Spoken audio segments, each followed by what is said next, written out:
So we have today on the show a guest that really has dedicated a lot of time to the best practices and how to evolve the marketing tactics around direct marketing.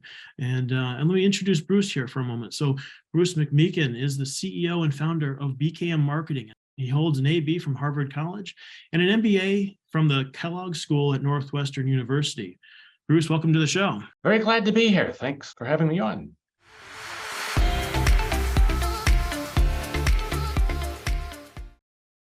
Welcome back to another episode of 3 for 3. I'm your host of the show, Kurt Clyden. Glad to have you back for another episode. Today, the topic of concern is direct marketing.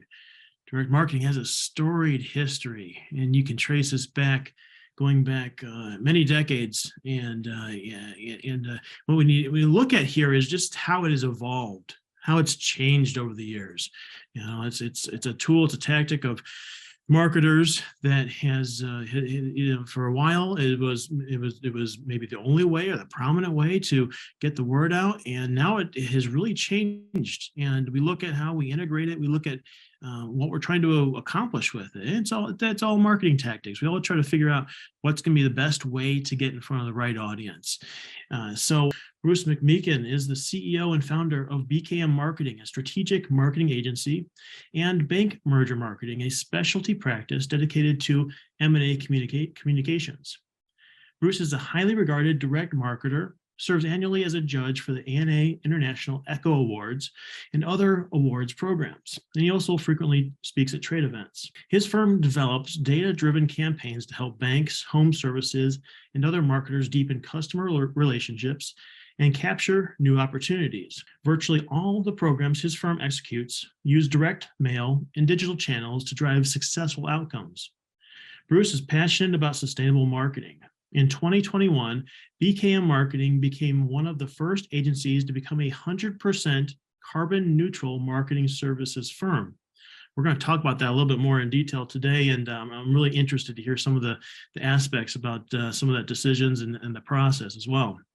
But in 2022, BKM Marketing earned a spot on the Inc. 5000 list of fastest growing private companies. Before starting BKM Marketing in 2002, Bruce held client-side positions at Procter & Gamble, Bank of New York, Travelers, and PNC Bank before migrating to agency leadership roles at EMI, Strategic Marketing, and Protocol Communications. His articles have appeared in Forbes, Target Marketing, Chief Executive Marketing Tech, and Martech Advisor. And for fun, Bruce enjoys the outdoors year-round as a skier, sailor, powerboater, and open water rower. Well, you know what? One of the things that we share as well as marketing is a love of the water. So you are a sailor, and tell me a little bit of, just to get things started here, what kind of boats do you like to be on? The kind that float, mostly. I spent most of my youth doing one design race boat sailing, mostly in Boston Harbor and the surrounding harbors, and it's really caught the bug then. But in college, going through the freshman orientation hall, and this very tall guy came up and said, "You know, you're not super tall, but it looks like you could hold an oar, and you look pretty fit." So he introduced me to this thing called rowing, and that has stuck with me my whole life. So I'm lucky enough to live on the ocean and belong to a couple of organizations that go out in the ocean and row their hearts out, either in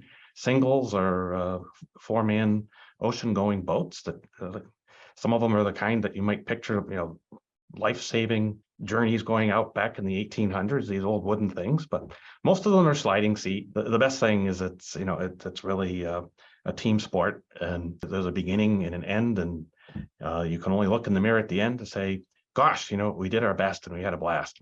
So, there's something to whether it's rowing or sailboating where you really feel the motion of the water and the wind and the environment around you, and you react to it. Of course, with sailing, you're feeling it, you're seeing it on the water and catching the wind wherever you can. And I certainly appreciate that. I've not done a whole lot of rowing, but the fact that you are doing this on the ocean in our aspect here in Akron, Ohio, the closest rehab to big water is Lake Erie, where it's a little bit of a taste of that. Once in a while it gets a bit choppy out there, but I appreciate that and glad we can share that in common. Some great rowing communities out on the Great Lakes. So it's good. And there's a lot of parallels to marketing when you get right down to it, especially on the sailing side. You have to take in all the data points, and the data changes, the wind changes direction.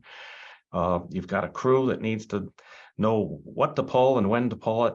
And it's this background, I think, that makes us passionate marketers. Yeah, I think that's true. I think there's a book in there somewhere that needs to be written, the lessons learned and on the water that relate to marketing agencies. But let's a great segue, of course. Why don't you tell our audience here a little bit about what drives your passion in direct mail? Why is that something that triggers your interest, and what keeps you going? Well, it's measured marketing when you get right down to it, and it can do so many different things.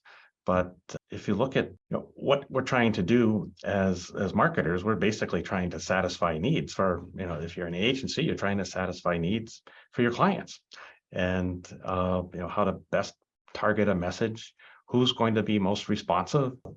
There's a lot of art in terms of putting together offers that will appeal to certain segments of society. In banking, that's very important, especially these days where banks are beginning to have to start to gather deposits using real tactical marketing, where they're looking at segments of their customers, trying to figure out which ones are going to be the best candidates for new offers from them, without necessarily taking someone out of a savings account that's paying 0.25%, which most of the big banks are still doing.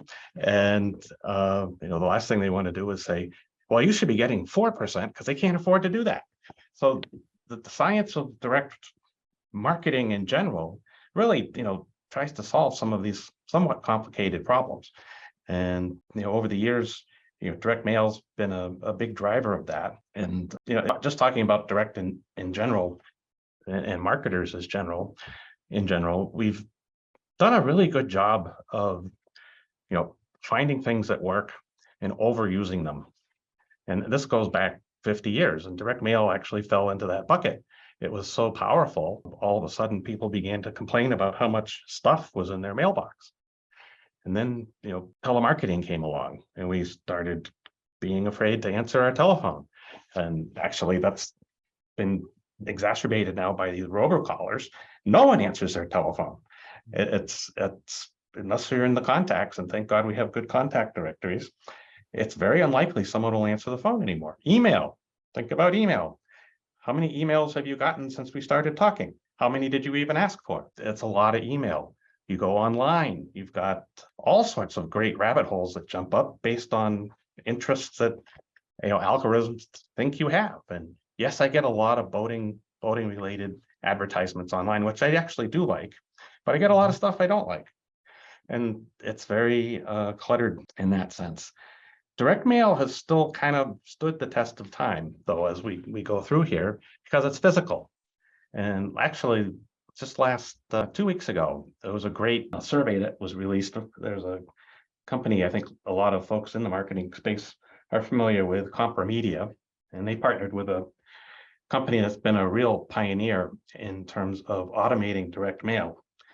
And they surveyed 250 large mailers. These are companies that have 1,000 or more employees.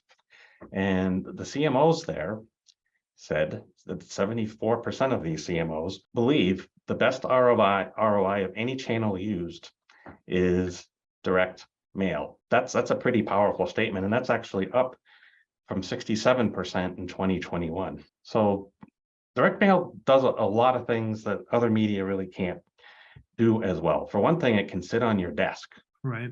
And there's a lot of surveys about that, but the fact that it's, unless you're actually sitting next to your trash bucket, which some people do, If something looks even mildly interesting, it's something they will actually hang on to for later consumption when they sit down.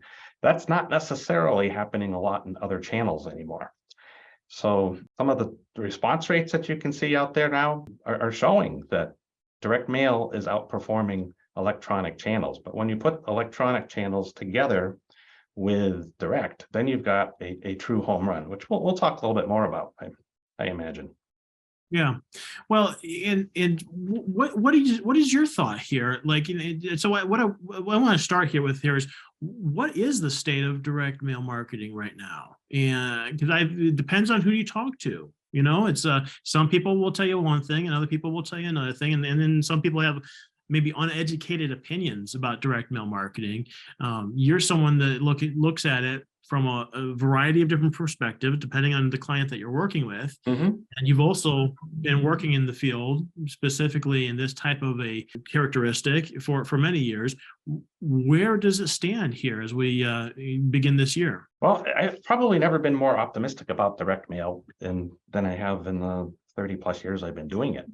And that's because when you loop technology into your targeting and putting together an omni-channel approach for motivating a target to actually behave however you need them to behave, that technology is really putting together the best of all media. We can talk a little bit about some of it, but last year the post office released a white paper, and it was called "The Future of Direct Mail." Actually, I think it was technically "The Future of Direct Mail White Paper." They actually put the word white paper in the title. But the big finding there was that coordinating digital with direct mail increased overall response rates by 63%, websites visits by 68%, and lead development by 53%. So that's putting two channels that we know are very good at targeting, putting them together and creating greater levels of success.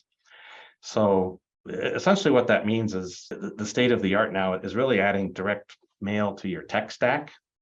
And if you think of some of the more popular marketing automation programs, anything from Salesforce's Pardot to HubSpot and so on, putting a postal element into that can be triggered based on whatever behaviors they exhibit online or over the phone or with their Salesforce really can drive just incredible response. So of that survey I mentioned, about 81% of the marketers in that use some form of a software platform for direct mail. There's actually one here not too far from our office called Postalytics that has done a phenomenal job of basically adding a direct mail layer to HubSpot, to Salesforce, and a few others. And it's generated increases in response as high as 70% or more versus those who do not, mailers that don't use an automated software program. So let's think about what that means. And for a lot of the programs we do, both for banks, and we've had a lot of success in home care verticals as well. We're attaching a postal address to the 4-digit address we may or may not call in our own vernacular the internet router IP address, but if you probably have seen these things. Every URL basically has one. Oh, it's like a 192.68.70.10. That if we can tie that router address at your house to your postal address, it really has a tremendous amount of power. So we started playing around with this back in probably 2019. We found a vendor that was able to actually build a database of that information, and we just started dropping display ads around the same time a piece of mail might drop. So if we were going to target March 15th for us to send to your house a piece of direct mail with a great offer saying we're going to make your lawn greener than it's ever been, we can start putting IP targeted display ads on your devices in your home.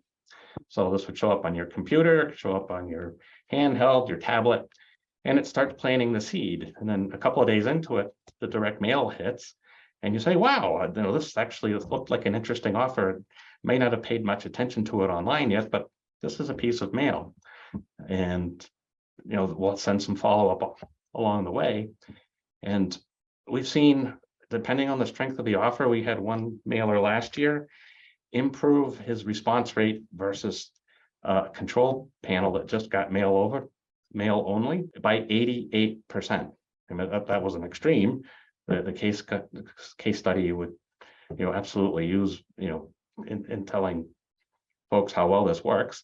Sometimes it's as low as 10%, but on average, we're seeing double-digit increases in response, probably in the neighborhood of 40%, just by tying those two pieces of information together. And Bruce, you're giving us a lot of statistics and data behind this. And if you talk to someone, just you introduce the concept of where direct mail is right now. I think people are anecdotal about it.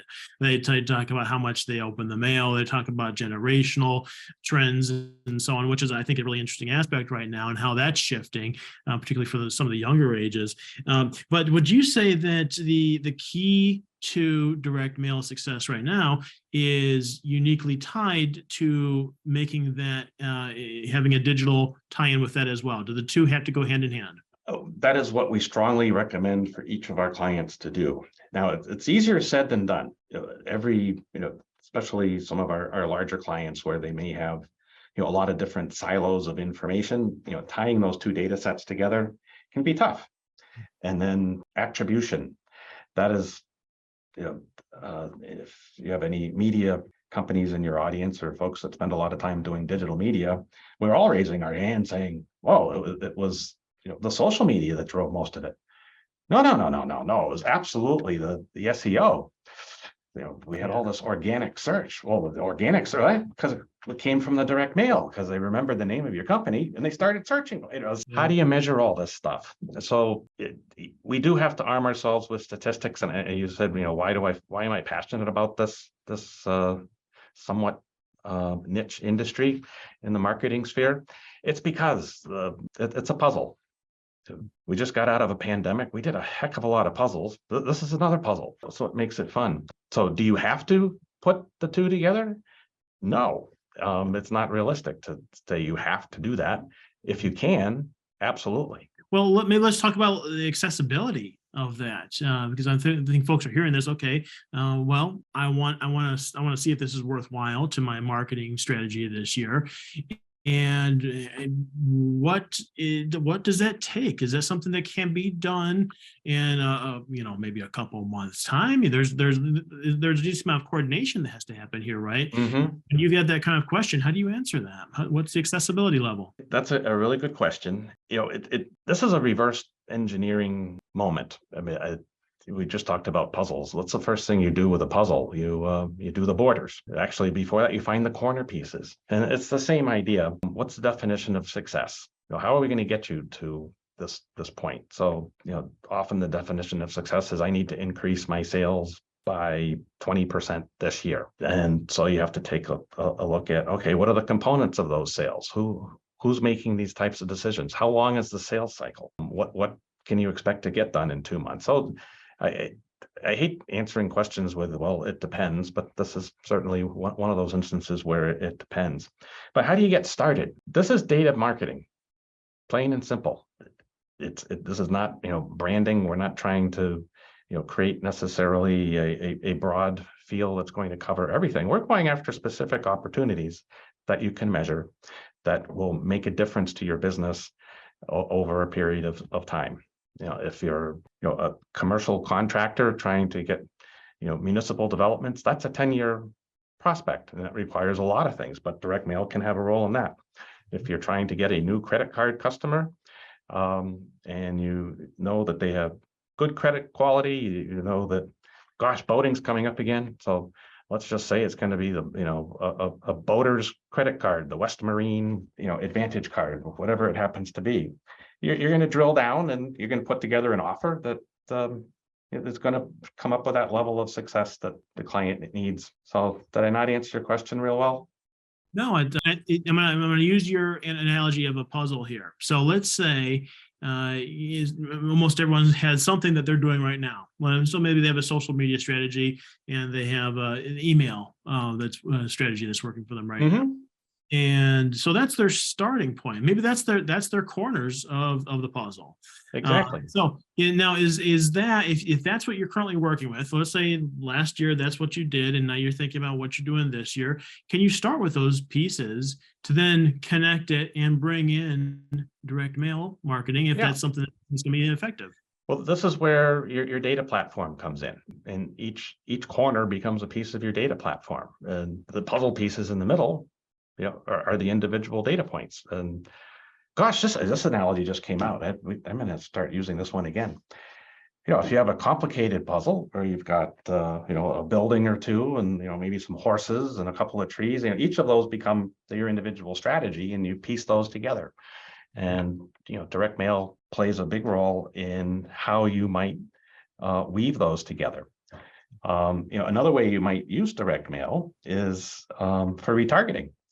So we all know what digital retargeting is we search for something, and all of a sudden we keep getting inundated with more opportunities to think about it. Technology is out there now where you can take an anonymous visitor who's visited your website, hide their IP address that comes through.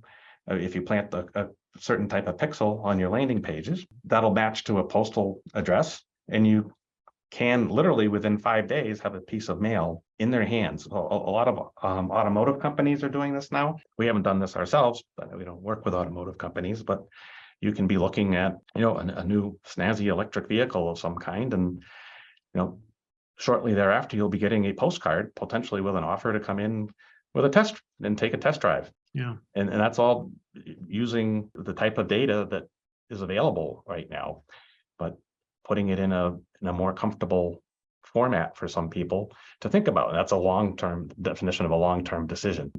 People aren't necessarily saying, I'm going to have a new car tomorrow. Their lease might be coming up in 6 months or so, and they're starting to browse. Right. I'm curious, Bruce, what are you seeing right now when it comes to audience and direct mail marketing?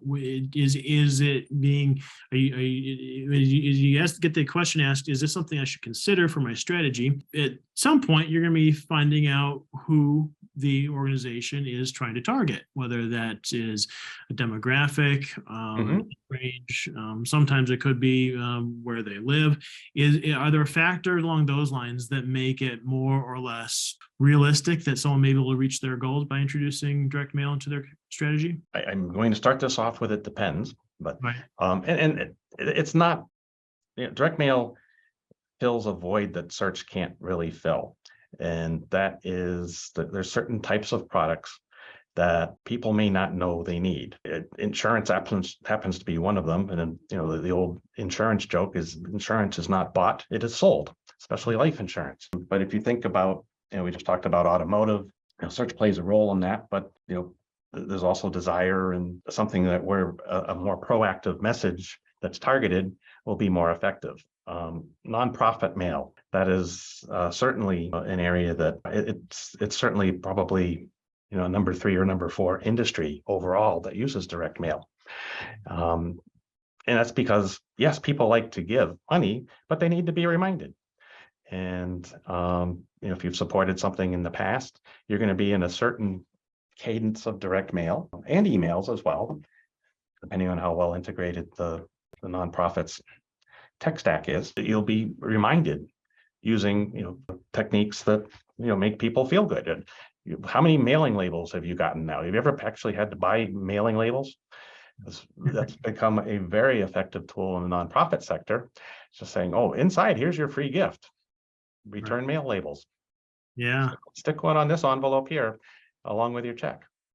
Right. So as listeners, as you're thinking about this here, first aspect here is to say, all right, so what are you currently using in your marketing strategies, and figure out where can direct mail fit, and thinking about the omni-channel perspective here.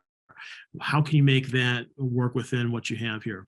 Maybe the second aspect here is then to talk with your marketing professionals, your strategists, those that are helping you along the way, and really to define who your audience is and what action you're trying to have them accomplish, to figure out if that is indeed going to help you get that further step along the way. Bruce, I want to make sure we have a little bit of time here to talk a little bit about sustainability when it comes to direct mail. That's something that you are very passionate about, and we've had a chance to talk a little bit about how that fits in the larger spectrum of what kind of energy, what kind of resources it takes to get your message in front of people. Particularly, I think, for companies, organizations that are concerned about making sure that their efforts are carbon neutral, that they are not taking efforts that are going to use more resources than should be from a campaign. So tell us a little bit about what you know there. Well, it's interesting because I started doing direct mail, back as a banker, and learned a lot about it in the credit card space. And even way back then, this was early 90s. Credit card companies got very excited about getting, a 0.4 or a 0.6% response rate. So that means that it would take 200 pieces of mail to get one customer. It's like, yikes, this just doesn't feel right for the planet. And I kept doing this for a couple more decades, and finally said, marketing's evolved quite a bit, and there's been this perception out there that direct mail is horrible for the environment. And let's be honest, tearing down trees is not something that is fantastic for the environment. But in 2020, decided to take a real hard look at this, and so actually engaged an entire course at the business school here in Boston at Suffolk University, and it was an innovation course. So we had 29 MBA students tackle this problem, and from two different levels. One was, how bad is marketing in general to the environment, and then the other piece is, how bad is direct mail, and what can the companies that promote the use of direct mail do to be more environmentally conscious. And the first thing that was astounding to me is direct mail is a much smaller problem in terms of climate change than electronic marketing. I was absolutely shocked at this, but most of the data comes out of Europe, which is a little bit more advanced in terms of measuring the impact of human behavior on climate change. But it came down to, just to simplify this, a 4-page direct mail piece contributes 28 grams of carbon into the atmosphere. Compare that to email, a typical spam email, not that much, 0.3 grams. A regular email that might have a little bit more substance to it, maybe no pictures per se, but a little bit longer. That some kind of emails that you and I exchanged, to get together to do this. That's about 4 grams. An email with a photo, 50 grams. One email with a photo, 50 grams, which is almost twice what a direct mail piece has. You throw video into the mix, and we don't have really good measurements for it. But just email alone contributes 438 million metric tons of carbon into the atmosphere every year. Just how that email is channeled. This was probably 2019, 2020 data. Compared to direct mail, 51 million. So just email, not even looking at display advertising, so on and so forth, on a grand scale, is literally 8 times more destructive. That's mind-boggling. But despite that, we still do damage to the environment. If you think about all the steps in the production process for a piece of direct mail, and so this team actually created measurements looking at how much energy, chainsaws and other types of equipment that take down trees, putting the trees into, a trailer, taking those to a paper mill, having the paper produced and then sent to a printer, so on and so forth. And we were able to begin to try and come up with a measurement of, how much a campaign that we might do for clients destroys or contributes to climate change. There's many ways to describe what that is. So that was just mind-boggling to me. Right. So one of the questions we asked is, how do we go about offsetting this? So we've partnered with a couple of different offsetters. One is called One Tree Planted. So for every 1,000 pieces of direct mail, we plant one tree. So a couple of years ago, that was about 20 million pieces of direct mail. We planted 20,000 trees.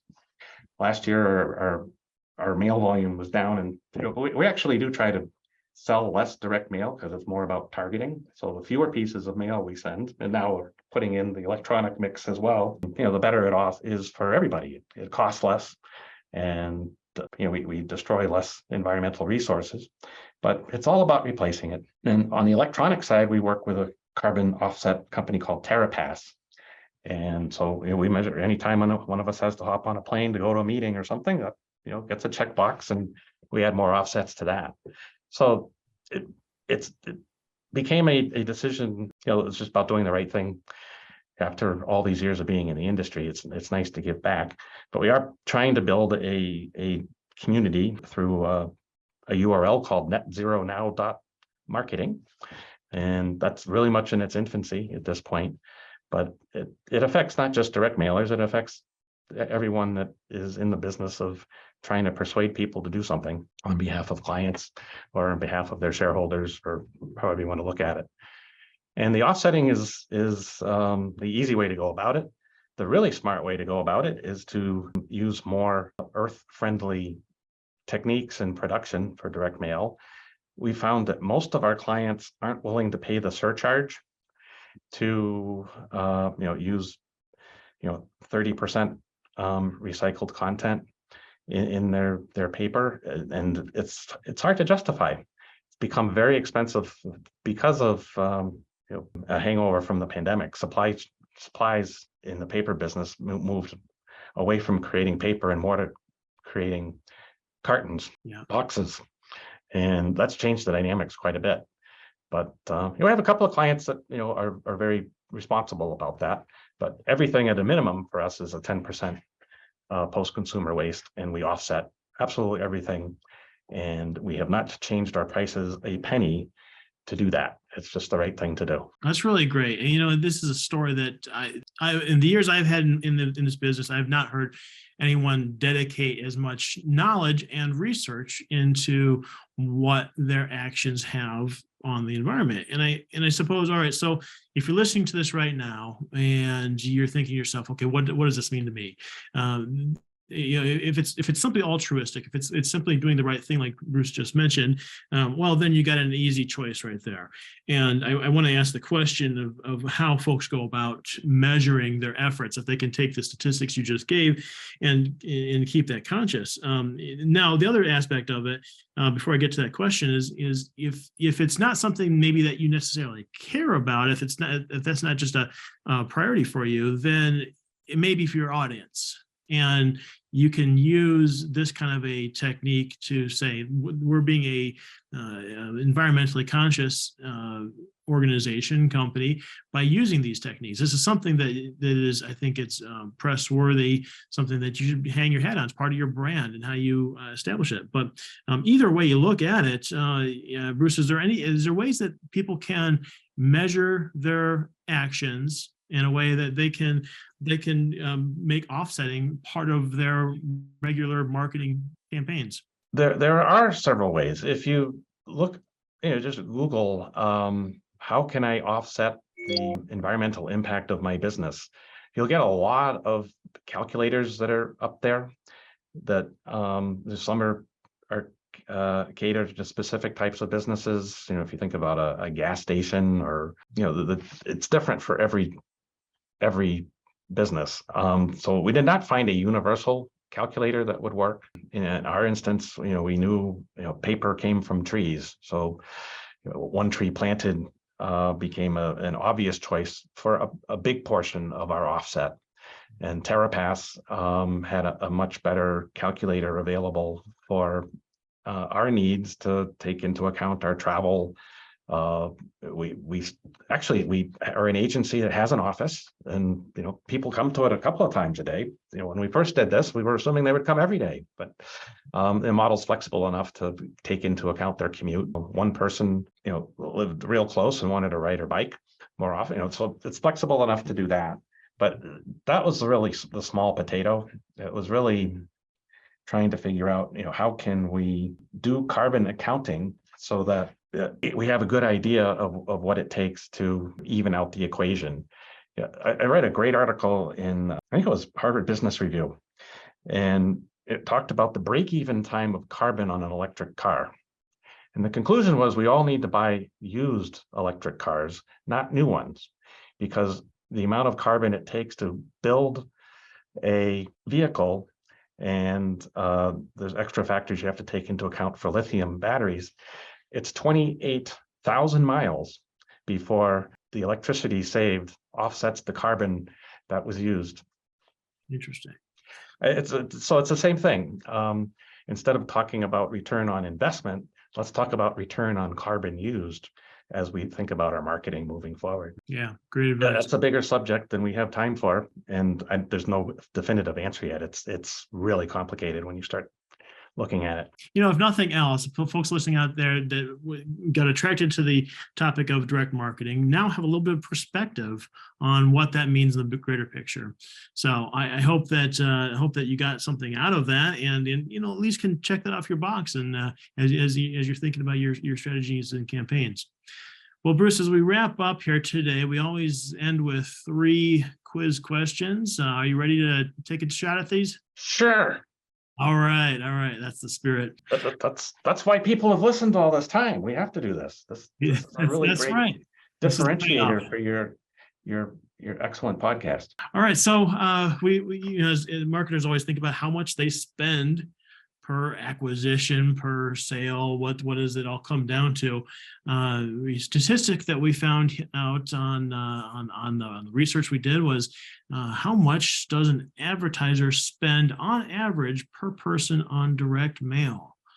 So our options here are A, $2, B, $44, C, $118, and D, $167. What do you think, Bruce? That is a interesting question, and to those in the traditional media land out there, I'm interpreting this as different than a CPM, because CPMs are really built around impressions. So if you interpret the question, how much do you actually spend on a typical piece of direct mail, you're going to get A would be your closest one.